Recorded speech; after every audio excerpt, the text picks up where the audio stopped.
جب ابراہیم خلیل اللہ علیہ الصلوۃ والسلام عراق میں تھے تو ایک دن آپ نے اپنی بیوی سارہ علیہ السلام سے کہا کہ اجازت ہو تو میں ذرا مکہ جا کے چکر لگاؤں، ہاجرہ کی خبر گیری بھی کر لوں اور اپنے بیٹے اسماعیل کو بھی دیکھ لوں۔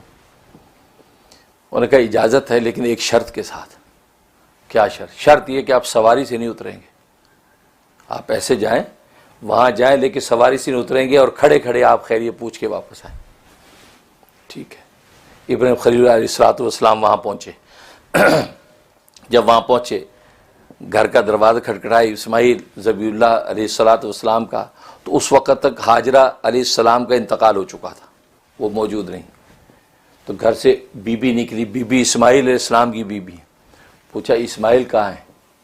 کہا جی اسماعیل ذرا باہر کام کاج کے لیے گیا ہوا ہے، کیونکہ حضرت اسماعیل علیہ الصلوۃ والسلام شکار کے بڑے شوقین تھے، شکار کرتے تھے، شکار جو ہے وہ مار کے لاتے اور کو کھاتے، یہ آپ کا ایک خاص شغل تھا۔ کہا کہ وہ ذرا جنگل کی طرف گئے ہیں شکار وکار کرنے۔ اچھا تم کون ہو؟ کہا کہ میں ان کی بیوی ہوں۔ گھر میں سب ٹھیک ہے، سب خیریت ہے؟ تو کہا بس ٹھیک ہے، کیا خیریت ہونی، مطلب کھانا پینا یہ وہ سب ٹھیک چل رہا ہے؟ کہا کچھ بھی نہیں، کنگال پڑے ہیں، بھوکے، بس ایسی گزارا ہو رہا ہے۔ گویا کہ ناشکری کے الفاظ کہے کہ گزر بسر، کچھ بھی گزر بسر نہیں۔ اچھا، تو کافی شکایتیں کی کہ یہ ہوا، یہ تنگی، یہ تنگی، یہ پریشانی۔ اوہو اچھا چلو میرا بیٹا اسماعیل آئے تو اس کو میری طرف سے یہ پیغام دے دینا کہ اسے کہنا کہ اپنے گھر کی چوکھٹ بدل دے، اس کے بدلنے میں دیر نہ کرے۔ یہ کہا چلے گئے۔ اب جب چلے گئے تو اس کے بعد اسماعیل ذبیح اللہ علیہ الصلوۃ والسلام تشریف لائے تو ان کو اپنے باپ کی خوشبو محسوس ہوئی۔ کہا کہ میرے ابا کی خوشبو ہے، کوئی آیا تھا؟ کہا کہ ایک بوڑھے بزرگ آئے تھے، سواری پہ بیٹھے بیٹھے انہیں بات چیت کی۔ تو کیا بات ہوئی؟ کہا کہ انہوں نے اس طرح بات کی کہ گھر میں کیا حالات ہے، کیسی گزر بسر ہو رہی، کیسا چل رہا ہے وہ۔ اچھا پھر کہا کہ انہوں نے ایک پیغام دیا، کہا کہ وہ اسماعیل جو ہے وہ میرا بیٹا آئے تو اس کو یہ پیغام دے دینا کہ اپنی گھر کی چوکھٹ کو فوراً بدل لے، دیر نہ کرے۔ یہ کہا تو کہا اچھا اوہو، کہتا وہ بوڑھے بزرگ میرے والد ہیں، ابراہیم ہیں میرے والد ہیں، اور مجھے وہ یہ تاکید کر گئے ہیں کہ میں تجھے طلاق دے دوں، کیونکہ گھر کی چوکھٹ بدلنے کا مطلب کہ تجھے میں طلاق دے دوں، لہذا میں تجھے اب طلاق دے کے فارغ کرتا ہوں، تو اپنے گھر چلی جا۔ طلاق دے دی، کیونکہ بیوی کی ناشکری اللہ کو گوارا نہیں ہے، نہ اللہ کی خلیلوں کو گوارا ہے۔ جس حال میں بھی رہے یہ سوچے کہ اللہ نے مجھے یہ رشتہ عطا کر دیا، یہ مجازی خدا ملا ہوا ہے میرے پاس، سمجھو کہ بس یہ بہت بڑی نعمت ہے۔ اس کے علاوہ مزید شکایتیں اور شکوے یہ زیب نہیں دیتے، کرنی ہے تو خدا سے کرے، اللہ سے شکوے کرے، اللہ سے مانگے۔ تو اللہ کے خلیلوں کو یہ ادا پسند نہیں۔ جس اللہ کے خلیل نے کتنی قربانیاں دی ہیں تو وہ اپنے گھر کے اندر ایسے فرد کو برداشت کرے کہ جس کے بطن سے اب کیا پیدا ہونے والا ہے، اس کے بطن سے کیا پیدا ہونے والا ہے، وہ محمد مصطفیٰ سخی جو پورے عالم کو بانٹے گا، اور جس کو طائف میں پتھر پڑیں گے تو شکایت نہیں، مکہ کی گلیوں میں مجنون ساحر کہیں گے تو شکایت نہیں، مدینہ میں اس پر آزمائشیں توڑیں گے یہود و نصارہ تو شکایت نہیں۔ تو وہ کیسے ہو سکتا ہے کہ یہ عورت جو ناشکری کا مرقع ہو اور اس کا بطن وہ جو ہے وہ اس کی نسل وہاں سے چلے؟ کہا کہ اس کو فارغ کر دو۔ چلے گئے۔ پھر ایک عرصے کے بعد پھر سارہ سے اجازت دی کہ اجازت تو میں چلا جاؤں، میں خبر لے لوں اپنے بیٹے کی۔ کہا کہ اجازت ہے لیکن شرط وہی ہے کہ سواری سے اترنا نہیں۔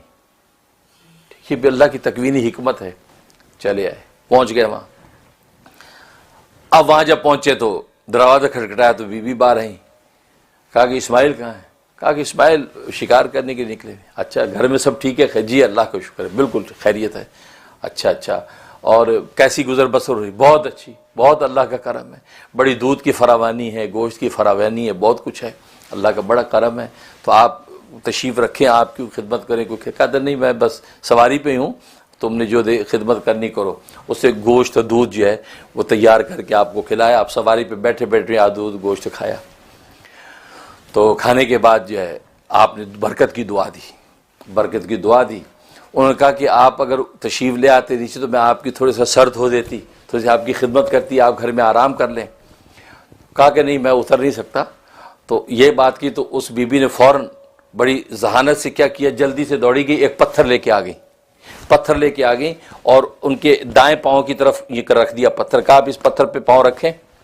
پاؤں رکھ کے اپنا سر یوں جھکا دیں تو آپ کے دائیں طرف کا سر میں پانی سے دھو دیتی ہوں. تو وہ انہوں نے پاؤں رکھا، یوں سر جھکا دیا، انہوں نے ادھر کا سر دھو دیا.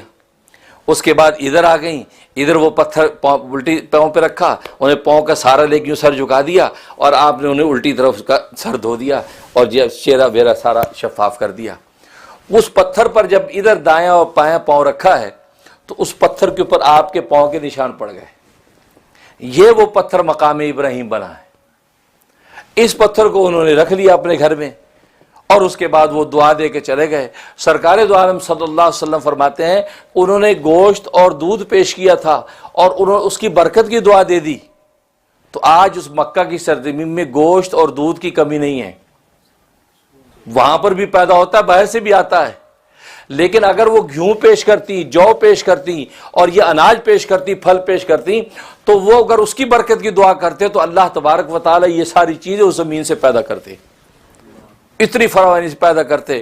تو جو دعا دی وہ چیز فراوانی سے اس جگہ پیدا ہوتی ہے، لیکن باقی چیزیں اور جگہوں سے پہنچتی ہیں. خیر دعا دے کے چلے گئے. اب جب اسماعیل ذبیح اللہ واپس آئے تو باپ کی خوشبو، کہا کہ یہ میرے ابا آئے تھے. کون آیا تھا؟ کہا کہ ایک بزرگ آئے تھے، بڑے نورانی بزرگ، بڑا نور ان کے چہرے پہ اور عجیب شان، سواری پہ بیٹھے تھے.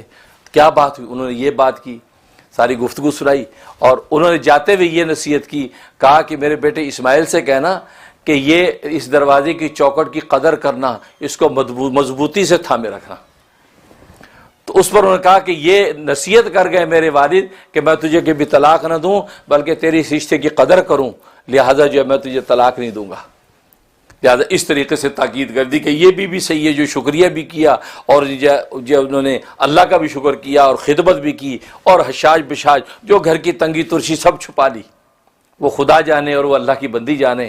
تو سمجھ گئے کہ اس میں وہ حاجرہ والی صبر و استقامت نظر آتی ہے، حاجرہ والی جو ہے اس کے اندر وہ خون نظر آتی ہے. انشاءاللہ اس سے اب وہ فیض روحانی ظاہر ہوگا کہ کل کو محمد مصطفیٰ جو مبعوث ہوں گے. تو اس طریقے سے جو ہے تو یہ وہ پتھر ہے، یہ پتھر ہے کہ جو مقام ابراہیم